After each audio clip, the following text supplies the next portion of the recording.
గురూజీ భోగి పండుగ అసలు ఏ రోజు జరుపుకోవాలి? మనకిప్పుడు మీరు చాట్ జీపీటీలో కానివ్వండి, ఏఐలో కానివ్వండి, మనం వెళ్ళి when the sun move to మకరం అని కొట్టండి. వెన్ సన్ మూవ్ టు మకరం మకరం. అని కొడితే మీకు క్లారిటీగా డేట్ వచ్చేస్తుంది, టైం కూడా ఇచ్చేస్తారు దాంట్లో. ఈజీగా టైం వచ్చి టైం కూడా వస్తుంది. ఆర్టిఫిషియల్ ఇంటెలిజెన్స్లో అది క్లారిటీగా టైం కూడా ఇస్తుంది. I think so 2:50 PM something అని ఇస్తుంది. మరి ఇప్పుడు వీరందరిని చూపిస్తాను మీకు. వీరు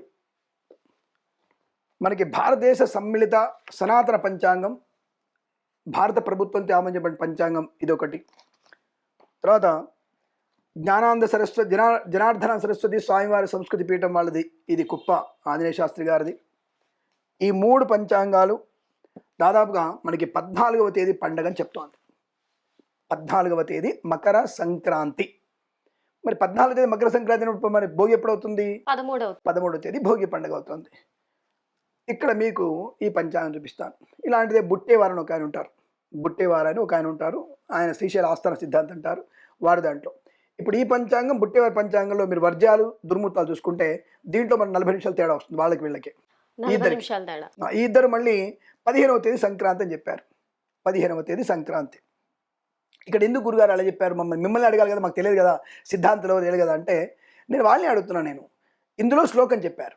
ఈ శ్లోక ప్రకారంగా మనకి 14వ తేదీ సాయంకాలం 3 గంటల నుంచి 3 గంటల 7 నిమిషాల మధ్యలో మకర రాశిలోకి రవి సంక్రమణం జరుగుతోంది మధ్యాహ్నం నుంచి. సో సూర్యాస్తమయం లోపు ఎప్పుడైతే మనకు జరుగుతుందో ఆ రోజునే మనం పుణ్యస్నానాలు చేయాలి. అసలు సంక్రాంతి విశేషం ఏమిటంటే, మకర సంక్రాంతి విశేషం పితృదేవతల అనుగ్రహాన్ని పొందుకునే రోజు అది. మన ఇష్టం జంతికలు చక్రాలు తినడానికి కాదది. మకర సంక్రమణ స్థలంలో నదీ స్నానము చేసి తల్లిదండ్రులకి, చనిపోయిన వ్యక్తులకి, తాతలకి, ముత్తాతలకి పిండ ప్రదానం చేసి పుణ్యస్నానం ఆచరించేటువంటి రోజు, దాన ధర్మాలు చేసుకునే రోజు. ఆ సంక్రమణ సమయంలో చేయాలి దాన్ని. మరి ఇక్కడ మకర సంక్రాంతి 14వ తేదీ వచ్చినప్పుడు స్పష్టంగా దాంట్లో రాసినప్పుడు మీరు కొన్ని పంచాంగంలో 15వ తేదీ అని రాశారు అంటే వీళ్ళు ఏం ఇస్తారు? 14వ తేదీ మధ్యాహ్నం రాలేదు, 14వ తేదీ సాయంత్రం రాత్రి మనకి 9ంటికో 8ంటికో వచ్చిన ఒక ఆయన రాస్తారు దీంట్లో ఈ పంచాంగాల్లో. మరి మనం టెక్నాలజీ పెరిగిందిగా, ఏఐ టెక్నాలజీ, చాట్ జీపీటీ తీసుకొని కొట్టేస్తే ఆటోమేటిక్గా 2:50 PM వచ్చిన విషయం తెలుస్తుంది. ఇప్పుడు చెప్పండి మనం ఏది వాడదాం? What to do, what not to do. ఒక హీరో డైలాగ్ కొడదాం మనం కూడా. అంటే ఎవరిని అడుగుదాం మనం ఇప్పుడు విషయంలో? మీలాంటి వాళ్ళు అడిగేది మమ్మల్ని అడుగుతున్నారు. మరి దేని నమ్ముదాం? రెండవది, ఇవాళ మీకు తెల్లవారిందంటే ఎలా తెలుస్తుంది మీకు? మీ యొక్క ఎగ్జాంపుల్ ఇద్దరు డైలాగ్ వస్తుంది. లైటింగ్ రాగానే మాకు తెల్లవారిపోయింది అంటే ఒక మబ్బు లాంటి తొలగిపోయి సూర్యుడు కనబడకపోయినా వెలుగును బట్టి సూర్యోదయం అయింది, అమ్మాయి అప్పుడే తెల్లారిందా, అప్పుడే తెల్లారింది కదా, అప్పుడే తెల్లారిందా అనుకుంటాం మనం. మరి అన్నప్పుడు అర్థం అవుతుంది అంటే కనబడుతుంది అది దృక్కు, అంతేనా? దృక్ సిద్ధాంతం. దాన్ని చూసేది అంటే మనం చూసే సిద్ధాంతం దృక్ సిద్ధాంతం అంటే దాన్ని మనం చూసి దాన్ని బట్టి లెక్కేస్తాం కదా. మరి ఆ దృక్ సిద్ధాంత ప్రకారం వీళ్ళందరూ కూడా మరి ఇక్కడ విశేషం ఏంటంటే, ఈయన పిడపర్తి సుబ్రహ్మణ్య శాస్త్రి గారు, వీరు పిడపర్తి వారే. ఇద్దరు కూడా అన్నదమ్ముల పిల్లలే. ఇద్దరు అన్నదమ్ముల పిల్లలే. మరి విద్యలో భేదాలు ఎందుకు వచ్చాయి? ఒక ఆయన అంటాడు, ఈయన అంటాడు నా చాంద్రమానం అంటాడు, ఈయన అంటాడు నాది సూర్యమానం, నాది దృక్ సిద్ధాంతం అంటాడు. ఎవరిది వాడదాము? ఏది మనం తీసుకోవాలి? పోనీ ప్రత్యక్షంగా చూసినా టెక్నాలజీ వాడినా మనకి 13వ తారీఖు మనకి భోగి వస్తుంది, 14వ సంక్రమణం వస్తుంది. సంక్రమణకి మకర సంక్రమణ ముందు రోజే భోగి అవుతుంది. సో ఎట్టి పరిస్థితుల్లో మీరు నేను చెప్పే విధానం ప్రకారంగా 13వ తేదీ భోగిగా తీసుకొని 14వ తేదీ మకర సంక్రమణం. మీకు తెలంగాణ రాష్ట్రము, ఆంధ్ర రాష్ట్రం రెండు కూడా మనకి తిరుమల తిరుపతి దేవస్థాన పంచాంగంలో కూడా 15వ తేదీ మీకు సంక్రాంతి అని పండుగ ఇచ్చారు. అందరూ అది డిక్లేర్ అయిపోయారు. తెలంగాణ తిరుమల దేవస్థానం కూడా డిక్లేర్ చేశారు, మళ్ళీ ఇది డిక్లేర్ చేశారు. తెలంగాణ గవర్నమెంట్ కూడా మన పేపర్లో కూడా ఇచ్చారు. 12 సెలవులు మనకి జాగ్రత్తగా మారుస్తున్నారని చెప్పి సెలవులు మార్చారు. దాని 15వ తేదీ సంక్రాంతి అని కూడా స్పష్టంగా చెప్పారు. అది మీ ఇష్టం. ఇప్పుడు ఇంకా అదృష్టం ఏంటంటే పండుగ 3వ కూడా సరిపోయింది. అది ఒక్కరోజు ఉంటే పోయేదారు ఉగాది అట్లాగే వచ్చింది కదా. నాలాంటి ఉగాది చెప్పడానికి ఏం చేసినా ఏదైతే గవర్నమెంట్ డిక్లేర్ చేస్తుందో దాన్ని ఇస్తారు. కానీ బ్రాహ్మణ సంఘాలు పెట్టుకొని మేము ఎండోమెంట్లో ఉన్నాం, ఎండోమెంట్తో మేము లింక్ అయి ఉన్నాం, మేము బ్రాహ్మణ సంఘాన్ని చెప్పాం, మేము చెప్పిందే మనకి తీసుకుపోయి ముఖ్యమంత్రికి ఇచ్చేస్తాం. ముఖ్యమంత్రి డిసైడ్ చేయడానికి ఆయన డిసైడ్ చేసేది ఏంటి? ధార్మికమైనటువంటి వ్యక్తులు డిసైడ్ చేయాలి దాన్ని. నువ్వు చెప్పే శ్లోకం అర్థం ఏంటి నాకు కావాలి, నువ్వు చెప్పే శ్లోకం అర్థం ఏంటి, నువ్వు చెప్పే శ్లోకం అర్థం ఏంటి నాకు కావాలి. మీరు కూర్చొని చెప్పండి, ఈ శ్లోకం అర్థాలు చెప్పండి.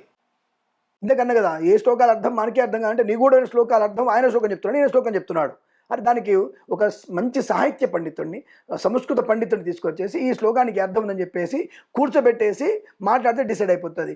నేను బ్రాహ్మణ నాకు పరపతి ఉంది కాబట్టి నేను 10 మందిని మీటింగ్ పెట్టేసుకున్నాం, దానిలో ఆయన వచ్చాడు మాట్లాడు, ఒక స్వామీజీ వచ్చి మాట్లాడి డిక్లేర్ చేశారు. మీరు డిక్లేర్ చేయడానికి ఇక్కడ కనబడుతుంది. మరి ఏఐలో కనబడుతుంది కదా. ఆర్టిఫిషియల్ ఇంటెలిజెన్స్లో కనబడుతోంది మధ్యాహ్నం 2:50కి వచ్చిందని చెప్పేసి. మరి దేన్ని నమ్మాలి మేము? కాబట్టి నా విషయం మరి మీరేం చెప్తారు గురుగారు? అల్టిమేట్గా మీరేం చెప్తారు? ఫైనలైజ్ సరే అంటే ముందు రోజే అంటే 14 తారీఖు సంక్రమణం, 13 తారీఖు భోగి, 15 తారీఖు కనుమ, 16 తారీఖు ముక్కనుమ. ఇది ఫాలో అవ్వండి, అంతమించి వేరే లేదు. ఇది ధర్మశాస్త్రమైనదే, ధర్మబద్ధమైనదే. దీంట్లో మనకి వర్షక్రియా కౌముది అనే గ్రంథం ఉంది. వర్షక్రియా కౌముది అనే గ్రంథంలో కూడా స్పష్టంగా చెప్పబడింది ఈ పంచాంగాన్ని ఫాలో అవ్వండి ఖచ్చితంగా. ఇది సనాతనమైనది. వీళ్ళందరికీ ముత్తాతైన, వీళ్ళందరికీ ముత్తాతలు అంటాడు. వీళ్ళందరికీ ముత్తాత అంటాడు. చాంద్రమాన ప్రకారం చేసే అందరు కూడా ముత్తాతలు అంటాడు. ముత్తాతలకి ముత్తాతీన. కానీ ఈ పంచాంగాన్ని ఫాలో అయితే తప్పకుండా మీకు తెలుస్తుంది. ఇక మీ ఇష్టం. సరే మేము గొడ్డది చేయబడ్డట్టు వెళ్తాము. ఈ బుక్ చూపిస్తే వీళ్ళని ప్రమోట్ చేస్తున్నాం. అంతే అనుకుంటారు. అన్ని చూస్తారు కదా, అన్ని ప్రమోట్ చేసుకోనుకోవచ్చు కదా, అన్ని ప్రపంచంగా ప్రమోట్ అనుకోవచ్చు. మీరు చూపిస్తే ఏది ప్రమోట్ అయితే మీకు అనవసరం. సరే నేను ఏది నమ్మాలి అనే విషయంలోనే సామాన్య భక్తులకు అర్థం కావాలి కాబట్టి 13 భోగి, 14 సంక్రాంతి, 15 కనుమ. మనం చెప్పిన ఈ ఊళ్ళల్లో అందరూ డిక్లేర్ అయిపోయింది కాబట్టి తిరుమల దేవస్థానం కంటే గొప్పవాడా కిరణ్ శర్మ ఏమన్నా, ఆయన వెంకన్న స్వామి రాశాడేమన్నా, శ్రీశైలంలో మల్లన్న రాశాడేమన్నా పంచాంగాలు, అక్కడ మనిషి రాసింది. ఒరే తప్పురా అని చెప్తే వినే అవకాశం లేదు. ఎలా చెప్తున్నాను తప్పని? నా ముత్తాతలు లాంటి ముత్తాత ఉన్నాడు కాబట్టి దీన్ని బట్టి చెప్తున్నాను నేను. కాబట్టి తప్పకుండా 13 భోగి, 14 సంక్రాంతి, 15 కనుమ, 16 ముక్కనుమగా చేసుకునే ప్రయత్నం చేయండి. తర్వాత మీ ఇష్టం. సర్వే జనా సుఖినో భవంతు. ధన్యవాదాలు.